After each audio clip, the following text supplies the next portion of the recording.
அப்படின்னா இந்த William Shakespeare உறங்கி கொண்டிருக்கிறார். அவருடைய எலும்புகளை தயவு செய்து நண்பா நீ எடுத்து மாற்றிவிட்டாதே, மாற்றிவிட்டால் நீ சபிக்கப்படுவாய். அது ஏன் அப்படின்னா அந்த காலத்தில் என்ன செய்வாங்க, ஒருத்தன் இறந்தாலும் அவனுடைய எலும்புகளை எடுத்து எரிப்பாங்க, இல்லை ஏதாவது ஒன்று செய்வாங்க. அப்போ அந்த காரியத்தினால அந்த கல்லறையில் இப்பவும் ஒரு எழுத்து இருக்கு, இந்த கல்லறையின் எலும்புகளை எடுத்து நீ என்ன செய்யக்கூடாது, எவனாவது எடுத்து மாத்தின அவன் சபிக்கப்படுவான். அப்போ இந்த உலகத்திலே 31 ஆண்டுகள் வாழ்ந்து ஆக 11 வருஷத்துல உலகத்தை முழுவதையும் சுற்றி பிடித்த ஒரு ராஜா இருந்தார், மகா அலெக்சாண்டர்.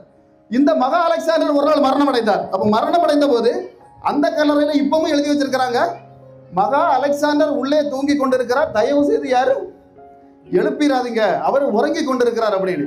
ஆனா இயேசுவுக்கு கல்லறைக்குள்ள எலும்பை எடுத்து மாத்தாதன்னு இல்லை எழுதுனது, அங்க இயேசு கிறிஸ்து உள்ள உறங்கிட்டு இருக்காருன்னு இல்லை எழுதுனது.